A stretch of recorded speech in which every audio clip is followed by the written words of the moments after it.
Hey y'all, welcome back. Welcome back. It is me, BrittReacts, and today we're going to react to Joe Rogan and Megyn Kelly humiliate the View host live on air. Let's see what they have to say. All right, here goes nothing.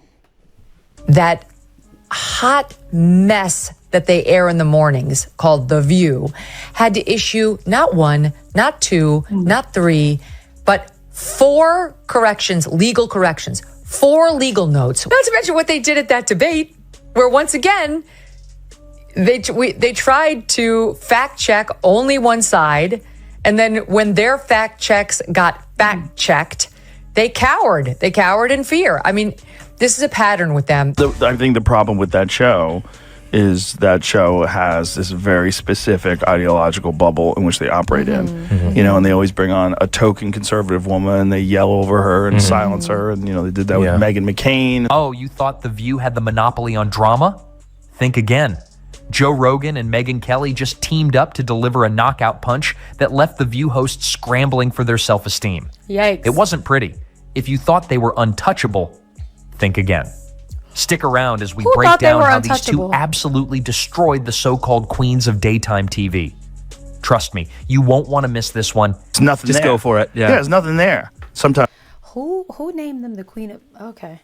Listen, I've said this time and time again. I react to clips from The View, and every time I react to clips from The View, someone in the comments is like, please don't get your information from here. And it's like, I'm not getting any information. I'm reacting. Y'all, this is...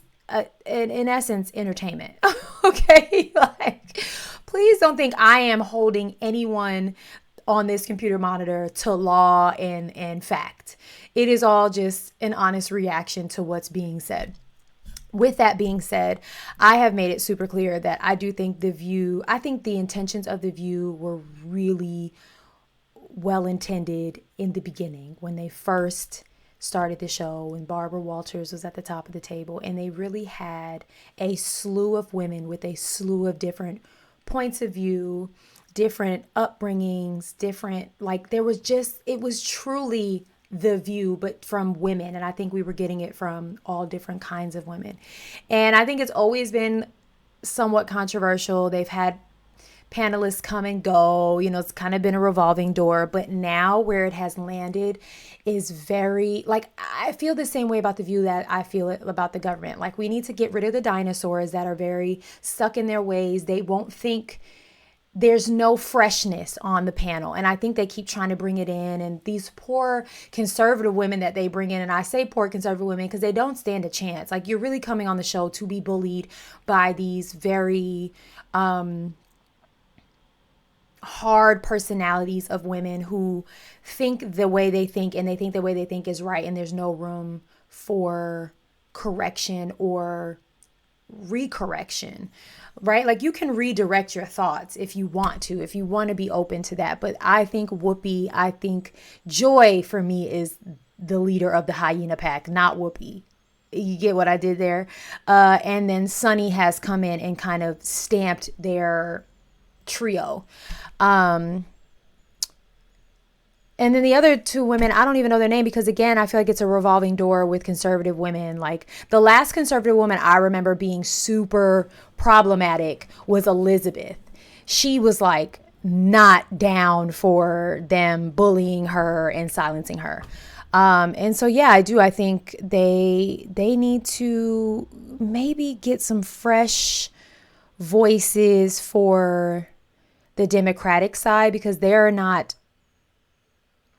helping the Democratic cause. And we talk about that a lot here on this channel, that the Democrats need some freshness. They need a new take. They need some fresh eyes. And The View does not help that. It doesn't help that. It doesn't help it.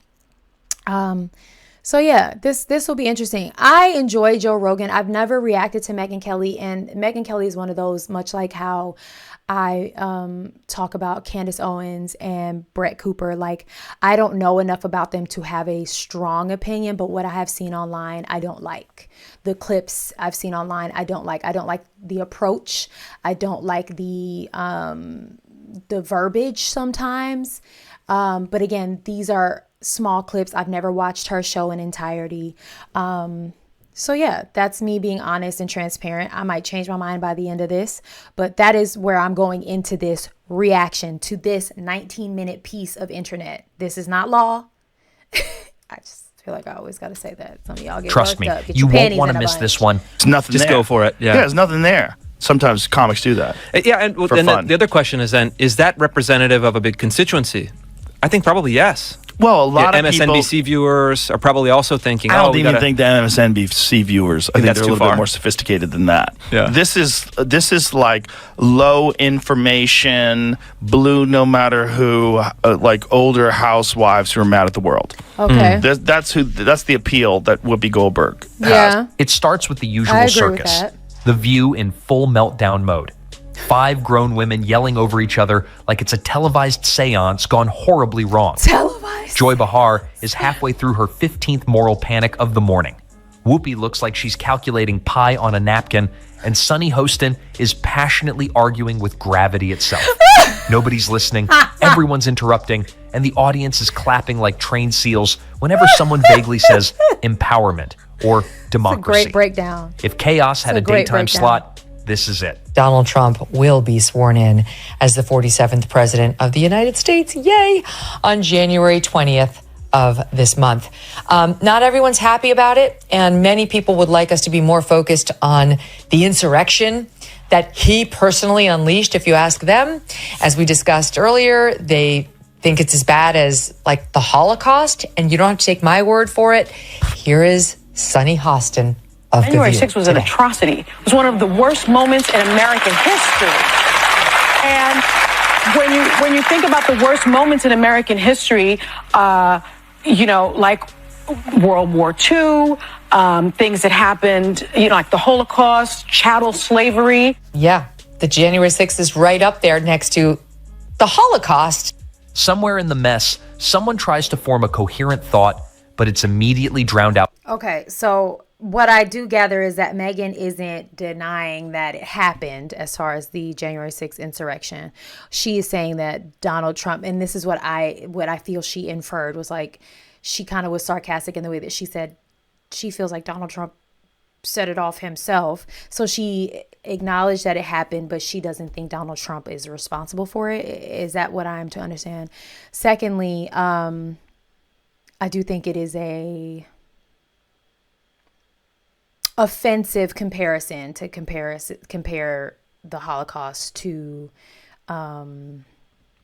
January 6th. But I think Sunny perhaps could have done a better job at just saying it was a big deal. It was a historic moment. It was very bad. But I think this is where they always tip the scale. It's like they take it beyond what it, I think their points get lost in their exaggerations is what I'm going to say. Because I don't think her point was wrong in like the importance of it and the big deal-ness of it. But I think the comparison is offensive and wrong. Somewhere in the mess, someone tries to form a coherent thought, but it's immediately drowned out by crosstalk, performative gasping, and a well-timed side-eye from Ana Navarro that could curdle milk. It's not a debate. It's not even a discussion. It's group therapy with a studio audience and a sprinkle of delusion. A professional echo chamber with studio lighting. You can almost smell the smugness wafting off the screen like a Glade plug-in of self-righteousness. In fairness, though, I mean, The View has to be, if you average out The View hosts, among the dumbest people on television. And so it's like they say the thing that people are thinking, but they say it very directly, so they expose whatever truth. But I don't think some of them are dumb. You don't think so? No, I don't think Sunny Hostin. You think it's deliberate? I think she's ideologically driven, and they have blinders on for sure. I agree with that. I don't think Sunny's dumb, but Whoopi is certainly not the brightest person. And what she just said just doesn't make any sense. It's just like so silly to say. It's not a well thought out. It's like if you had an idea for a premise and it was totally baked and half baked, and you went on stage with it and just nothing. Just go for it. Then Joe Rogan, the human lie detector with a podcast mic, steps in, not with shouting, but with that calm, I've been hit in the head just enough to see through BS vibe. The man has interviewed astronauts, monks, and people who think lizard people run the government. And yet, even he looks at The View and goes, this can't be real. They're disgusting. She's Anna Navarro, in your wildest imagination, you could never solo host a show. You will only ever make it as part of an ensemble, and you could never hope to achieve the success that Tucker Carlson has. So you can sit in your little cheap seats all day long and enjoy your little negative henpecking, but your careers are going nowhere, and Tucker is about to dominate in whatever space he goes to. Then Megyn Kelly, high heels clicking like a media assassin, clocking in for work. She's the one mainstream news couldn't handle. Fox thought this guy is reminding me of Casual Geographic and the way that he's using like wordplay and like it's snippy and I like it. It's snippy. I don't know if I disagree with what's being said here. I think the women of the host kind of have it. The women of the host, the hosts of The View kind of have this coming to them. If you're going to have such strong, very progressive and ideological points of view, then you have to be open to this type of opposition and a very strong opinion about your views. I'm not ever going to call someone I don't know dumb, seriously. Like, I love to say, like, are you dumb? But like in a serious manner, I don't know these people. I don't talk to them. All I know is what they're saying on this show. And a huge part of this show is entertainment value. I think Whoopi Goldberg was brought in to moderate. And I think she's lost the fairness of that, the actual center of that. I think a lot of Whoopi is entertainment because she is an entertainer. Like, before she's anything else, this woman is an actress. She's and I think she's a good actress. Some people beg to differ, but that's my opinion and you're entitled to yours. But I think before anything, she is an entertainer, and I think that is where her North Star is. So she's always going to come from that point of view. I do think the word self-righteous is definitely allowed in this conversation as far as some of the women on the View. I again want to say I don't know the other two women. The two younger white women, I don't know their names. They're fairly new to me. I don't watch The View, so the clips I've watched here, they're like the newer cast members to me. And from what I've watched of them, they are on the conservative side. I can't speak to their voting preference, be it Democrat or Republican, but they do seem more conservative. And again, they feel like they can't ever really stand a chance. They're always spoken over. They're always kind of blown off. Their opinions are always kind of like bullied to silence. And I don't think that's fair if we're talking about a show that's supposed to represent women of all types of beliefs, backgrounds, voting, stances, yada, yada, yada. But again, clocking in for work. She's the one mainstream news couldn't handle. Fox thought she was too sharp. NBC realized she had follow-up questions, and both bailed like cowards. Now she's armed with a mic, receipts, and a... Wait a minute. Tucker is about to dominate in whatever space he goes to. Then Megyn Kelly, high heels clicking like a media assassin, clocking in for work. She's the one mainstream news couldn't handle. Fox thought she was too sharp. NBC realized she had follow-up questions, and both bailed like cowards. Now she's armed with a mic, receipts, and a kill list titled Daytime TV Hypocrisy. Megyn doesn't just criticize, she surgically removes egos and mounts them on her podcast wall like intellectual taxidermy. So Rogan and Kelly make a tag team that could terrify Satan's PR firm. While Joy Behar is busy Googling how to spell authoritarian, Rogan calmly dismantling their entire argument by pointing out that none of them seem to actually research what they're shrieking about. He doesn't yell. He doesn't need to. He just laughs in that I can't believe these people have airtime way. And suddenly, their whole performance looks like amateur improv at a yoga retreat. Meanwhile... Okay, what I will say is Sunny Housen always looks phenomenal. Hair, makeup, outfits, like that outfit was so nice. And that has nothing to do with, what she says, what comes out of her mouth. I think her glam team is phenomenal. Okay, this gentleman keeps mentioning yelling. Joe doesn't yell. And what I will say is they're on a panel and they have to, like, if you want to get your point across, you do have to, like, get, I guess, your voice up. I don't know if I ever feel like they're yelling. I just feel like they all talk at the same time, and that can be very overwhelming and, like, sensory triggering. I do think women sometimes are, when women get kind of elevated or charged or passionate about something, they are easily written off as yelling. I do think it's fair to say that. Megyn Kelly gets that sometimes. I think men are just a more tempered, like demeanor, just in general, and so I don't know if I feel like that's a fair thing. He keeps like kind of saying they yell at each other or they yell in general. I don't know, but this is me again, just being fair and pointing out what I feel like is true and or I agree with and isn't. And that one thing, I'm like, he said that a few times now, and I'm like, all right, are they cackling? If we want to say I feel like it's more of like it's just a bunch of birds squawking, but that doesn't mean they're yelling. It's just they're okay. Anyway. Suddenly, their whole performance looks like amateur improv at a yoga retreat. Meanwhile, Megyn Kelly spoke through their contradictions like she's touring a museum of media failure. She raises one eyebrow and The View's credibility drops 20 points. So what is this wig? Her talent lies not in volume, but precision. Where Rogan is the sledgehammer of obvious logic, Megyn is the scalpel, cutting through pretense, tone-deaf outrage, and whatever Ana Navarro thinks passes for a coherent take. One segment of her commentary, and Whoopi Goldberg starts blinking in Morse code, sending an SOS to Barbara Walters' ghost. That hot mess that they air in the mornings, called The View, had to issue not one, not two, not three, but 4 corrections, legal corrections. 4 legal notes. We only have 3 of them on camera, but look at this. I have another legal note. God. Both Trump and Pam Bondi have denied allegations of a quid pro quo. I have a legal note. They sound so like aggravated that they have to give these legal notes. Like, I have another legal note. I have a legal note. It's like, you have a legal note because y'all said something incorrect. Don't say wild things and you won't. Is this a hard thing to understand, or like why are you're inconvenienced by it, but I'm sure the lawyers on y'all's production team are also exhausted. I'm sure they are spent. And Pam Bondi have denied allegations of a quid pro quo. I have a legal note. You want to take this one, Joy, or are you Matt good? Gaetz has long denied all allegations and has not been charged with any crime. That's true.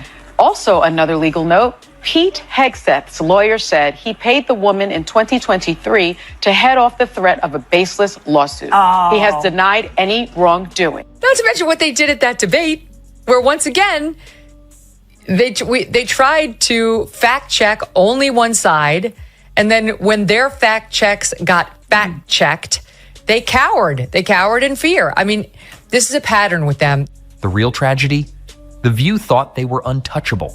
For years, they floated in a protective media bubble where the only requirement for airtime is having a vague memory of the Clinton administration and the ability to fake moral superiority.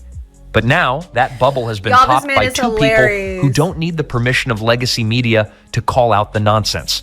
Rogan and Kelly don't care about Emmy nominations or polite applause from coastal brunch crowds. They care about truth, or at the very least, not pretending volume equals virtue. So when they rolled up with facts, logic, and a truckload of irony, The View didn't stand a chance. It was like showing up to a fencing match with a kazoo. Rogan and Kelly didn't just grab the remote. I can't be the only one cracking up. They reset the entire show. And then came the spark.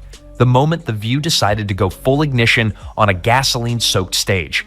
This time, they were in rare form, which is saying something for a show that treats facts like salad toppings, optional and usually ignored. The target of their latest verbal confetti? Robert F. Kennedy Jr. They mocked him, dismissed his ideas without so much as a 5-second Google search. Let me tell y'all something. I don't like to speak on things that I haven't myself done enough research on, and maybe the women of The View should. But I haven't seen anything that Robert Kennedy Jr. wants to do as far as the food is concerned that is problematic to me. Like, we're talking about making American food healthier, and I think we all know like American food is full of trash and garbage. Our whole like thought process on food is terrible. And I don't have enough information, but if we're talking about what this man is doing for the health of the next generation, essentially, because as far as I'm concerned, at 36 years old, I've been poisoned, I guess. you know, enough, because I didn't grow up eating like the best food all the time.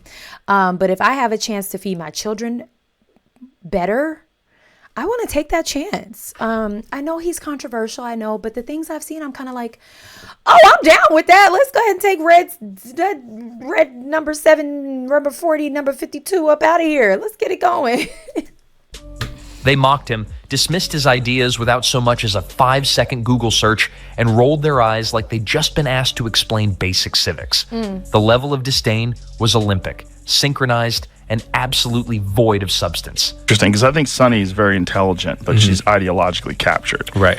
You know, said sort that a few of. I think times. the other ones, there's a couple of the other ones. I don't have to name any names. Are just very dull-minded. But I think Sunny's not one of them. I think she's just smart, a nice way to say captured. stupid. Sure, I think she came into it with an agenda.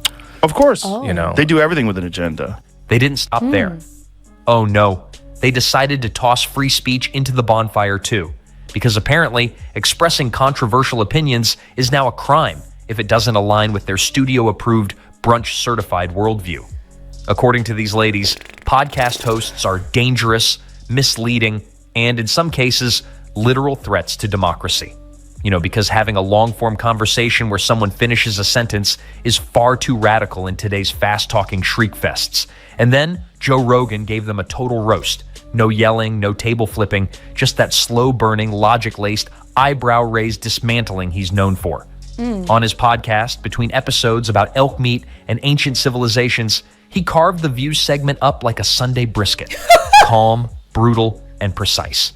Jesus. Rogan pointed out the obvious. These people aren't watching the content they're criticizing. They're not fact-checking. They're not even interested. It's performative outrage sprayed with cheap moral perfume. He compared it to watching someone review a movie they never saw, loudly, while drunk. And honestly, has there ever been a better way to describe The View's editorial strategy? It's less about informing the audience and more about vibing their way through whatever narrative gets the loudest clap. Melania Trump came out and said she's about as pro-choice as they come. And here was the reaction on The Still View. not good enough. I think she hates him. Yeah, well, yeah. Okay, so we can all That's a agree on given. that. That's a given. I also think that she wants to take him out. She does not want to be the first lady anymore. They agree with you. She doesn't want to be the first lady. She destroyed the Rose Garden. Who hates Christmas? Melania Trump hates Christmas. She doesn't want to decorate for Christmas. She doesn't want to have anything to do with him. She doesn't want to sleep in the same room with him. She can't tolerate him. Would you look? This is a network that still runs out fact checks to these women. Like it's. I will agree. I don't think she like is really in it with her man, with her husband anymore. But you know, she gotta do what she gotta do. I will agree with that. The rest of that is just it feels catty. You know, Michelle Obama has recently come out and talked about how, like, God forbid she misstepped and did anything that wasn't traditional, people will pin her as like they're getting a divorce, yada yada yada. And I feel the same way with Melania. Like, Melania. Am I saying Melania? Is that like perhaps she just like a lot of these first ladies come in office and they love the traditions and they want to carry them on, and you know that's like they take that role, and then some women get in the office and they're like, no, I actually want to do this instead. I want to focus on that. Those type of things feel like it's a little trivial and there's so much going on in the world. Maybe I want to put my efforts and my time towards something else. And I feel like maybe that's what Melania wants to do. Maybe she doesn't want to decorate for Christmas or be in the lawn for Easter, but like to say all those other things like and attack her because you don't like her husband feels like something that feminists and women who are for women shouldn't be doing, right? But I do think she don't really like him that much. If we're being funny and laughing at like some of the stuff where she's ripping her hand from him, you know, maybe, you know, that's my opinion. But all the other stuff feels like it's petty. It's petty. And maybe my opinion about her not liking him is petty too, but I'm just going off based of things I've seen. Like she doesn't really, the vibes are not there. The vibes are not there. But again, I'm just a girl with a mic. Would you look? This is a network that still runs out fact checks to these women. Like it's concerned about them staying factual. She hates Trump. She doesn't want to be near him. She doesn't want to be president again. She destroyed the Rose Garden and she hates Christmas. That is what passes for news on a network they did a presidential debate on. Joe didn't go for low blows. He didn't need to. He used their own sound bites, their own contradictions, their own glorious, unintentional comedy routine. She has so many He laid piercings. out quotes, timestamps, and facts like a well-seasoned prosecutor. His tone was less angry podcaster and more disappointed teacher who just caught the class plagiarizing Wikipedia. He mocked their incurable laziness with grace, pointed out how they skim headlines, regurgitate Twitter takes, and act as if doing your own research is somehow a hate crime. It wasn't rage, it was pity wrapped in sarcasm. I don't think any of them were hired under the guise of their journalistic capabilities. I think they are hired, again, for the entertainment value and their ability to kind of like spit fire. That I genuinely think that. I don't think they are put through a rigorous interviewing process. It's like, are you photogenic? Do you look good on camera? And can you make points? They don't have to be good points or correct points, but can you make points? I feel like that's the resume criteria. Is somehow a hate crime. It wasn't rage, it was pity wrapped in sarcasm, tied with a bow of intellectual decimation. And while The View kept shouting into the void, Rogan reminded everyone that truth doesn't need to be loud. It just needs to be right. And just when the echoes of Joe Rogan's slow-motion demolition were settling into the walls, Megyn Kelly took over with the verbal equivalent of a tactical nuke. Unlike the caffeinated chaos of The View, Megyn didn't raise her voice. She sharpened it. One by one, she picked apart their broadcast like a bored lawyer shredding a kindergarten essay. If Joe brought clarity, Megyn brought courtroom receipts and a blowtorch. She dove in immediately. Everything's offensive unless it's coming from them. And that's exactly the magic formula on The View. True too. One moment, they're pearl clutching over someone saying men can't get pregnant. And the next, they're laughing at political opponents like they're roasting them at a Friars Club dinner. I have no hate for Joy Behar. If I saw her, I'd give her a hug. I'd probably say the same thing about me if I was her. You're worried about losing your job, and you're worried about podcasts taking over, and who's the source of news, and we said Donald Trump was Hitler, but half the country disagreed with us, and he won, and this is fucking great, and Joe Rogan believes in dragons! According to Megyn, it's not free speech unless it's been filtered through a panel of daytime television privilege. And speaking of privilege, she saved her sharpest darts for Joy Behar and Sunny Hostin. Megyn pulled zero punches.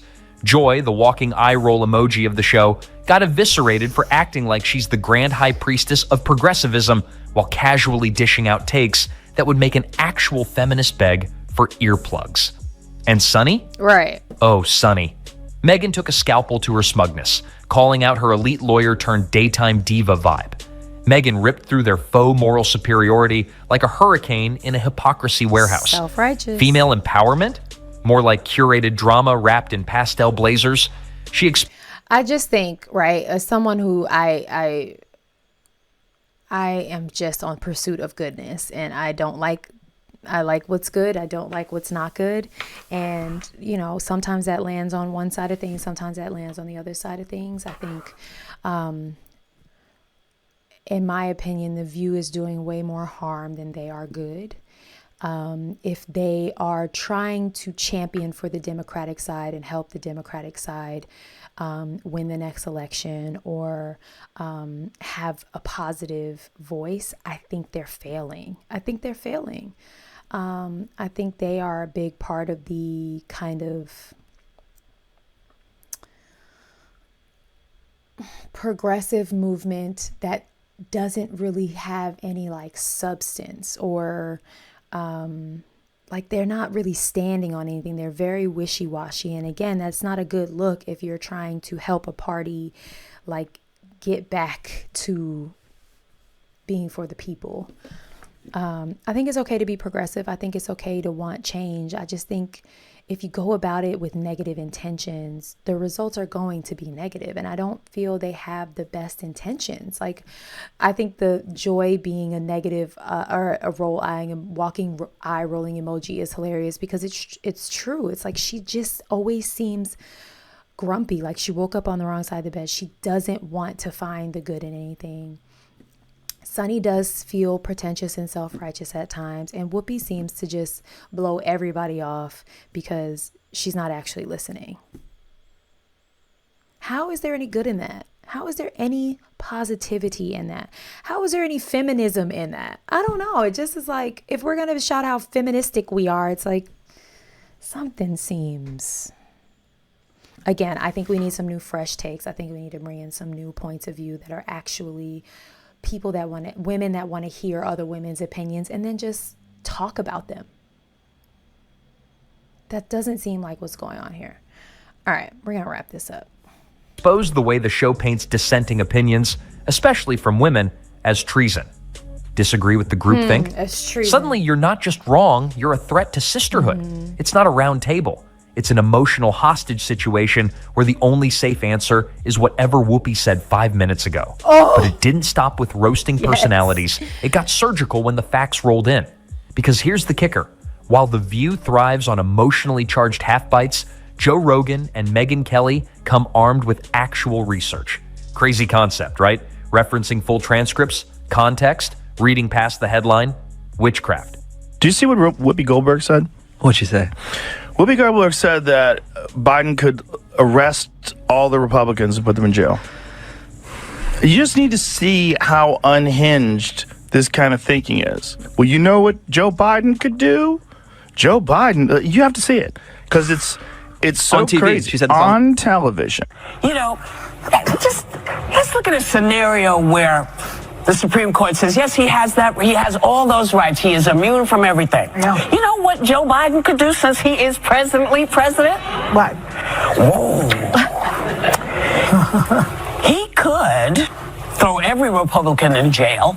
Yeah. I mean, They started matching The View's claims to actual events. Like, for example, when The View declared a where'd she get particular that from? podcast episode was dangerous, only for Megyn to play clips proving it was literally a discussion about nutrition and the science of cold plunges. Scandalous.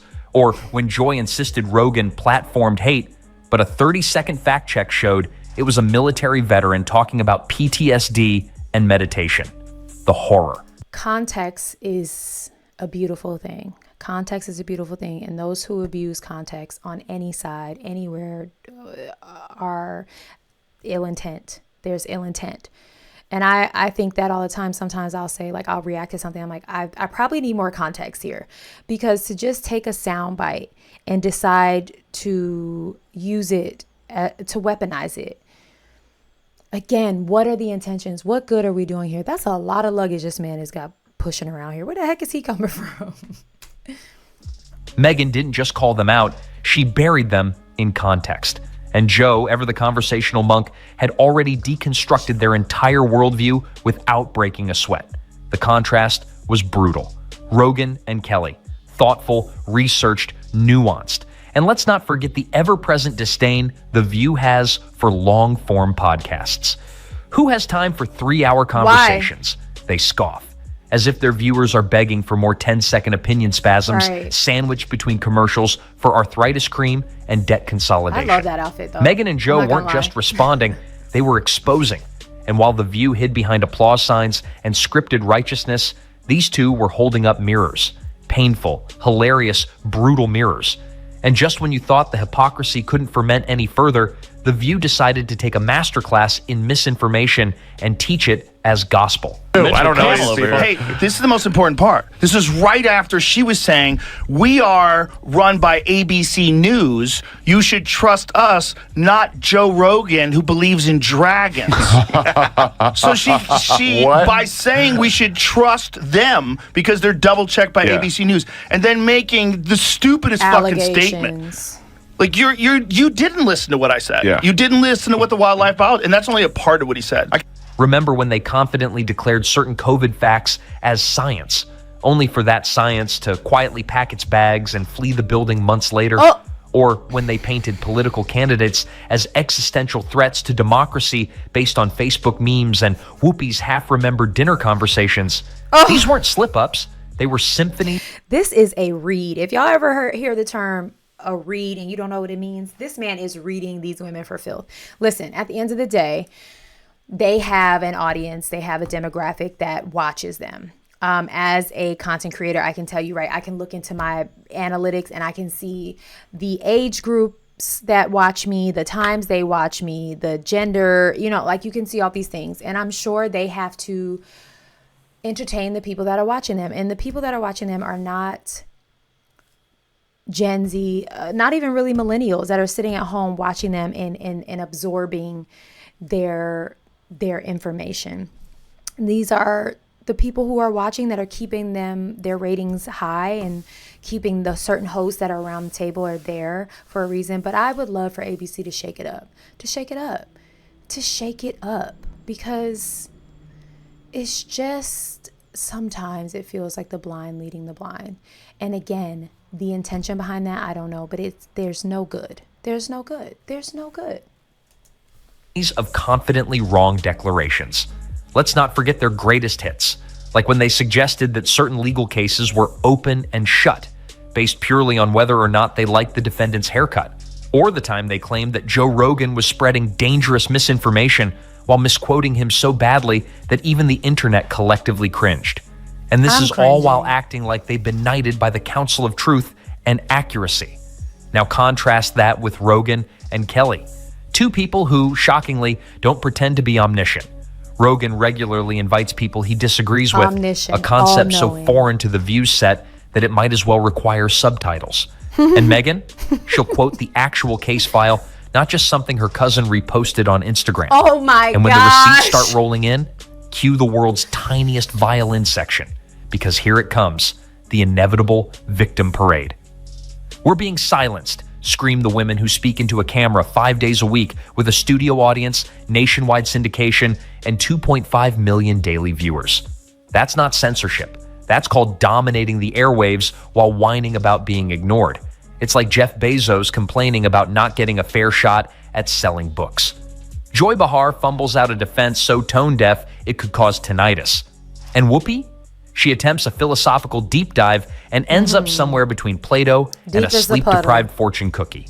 Meanwhile, America watches, popcorn in hand, wondering if daytime TV has officially jumped the shark or just eaten it on live television.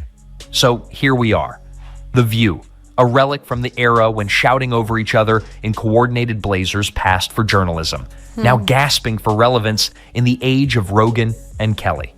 While they clutch pearls over misinformation, Joe's calmly fact-checking between kettlebell swings, and Megyn slicing through their smug nonsense with lawyer-grade precision. Because when your entire argument collapses under the weight of a UFC commentator and an ex-Fox anchor, maybe it's not just your credibility that's outdated, it's your whole personality. Yikes.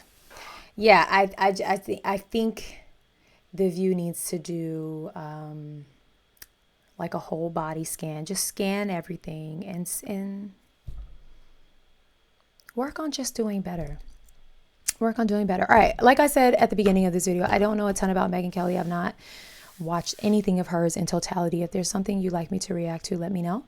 Other than that, keep it cute or put it on mute. I love everyone's opinions, everyone's point of views, everyone's perspectives. But what I don't appreciate, accept, or allow is unkindness. So keep it kind and have the day you deserve. Bye.